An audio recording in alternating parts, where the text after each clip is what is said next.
காவிரி விவகாரத்தில் திங்களன்று வன்முறை போராட்டங்கள் தீவிரமானதை அடுத்து பெங்களூருவில் தமிழர்கள் வசிக்கும் பகுதிகளில் பாதுகாப்பு பலப்படுத்தப்பட்டுள்ளது. தமிழகத்திற்கு காவிரி நீரை கர்நாடக அரசுக்கு திறந்துவிட்டதை எதிர்த்து கர்நாடகாவில் போராட்டங்கள் வெடித்தன. சென்னையில் கன்னடர் ஓட்டல் தாக்கப்பட்டதை அடுத்து கர்நாடகாவில் வன்முறை போராட்டங்கள் தீவிரமடைந்துள்ளன. பெங்களூரு, மைசூரில் தமிழக வாகனங்களை மறித்து தாக்கி தீ வைத்தனர். பெங்களூர் பஸ் நிலையத்தில் அடையாறு ஆனந்தபவன் ஹோட்டலை 100க்கும் மேற்பட்ட இளைஞர்கள் கல்வீசி தாக்கி நொறுக்கினர். பெங்களூர் இந்திரா நகரில் உள்ள பூர்விகா மொபைல் ஷோரூமும் தாக்கப்பட்டது. முன்னெச்சரிக்கை நடவடிக்கையாக திங்கள் பிற்பகலில் பெங்களூரில் மெட்ரோ ரயில் சேவை சிறிது நேரம் நிறுத்தப்பட்டது. 20 நிமிடங்களுக்கு பின் ரயில் சேவை துவங்கியது. பெங்களூரில் 144 தடை உத்தரவு அமுல்படுத்தப்பட்டதாக வெளியான செய்தியை போலீசார் மறுத்துள்ளனர்.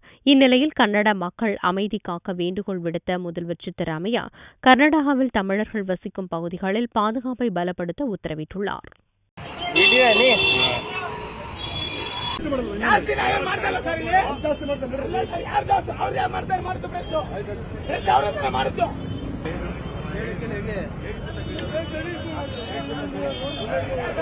Thank you.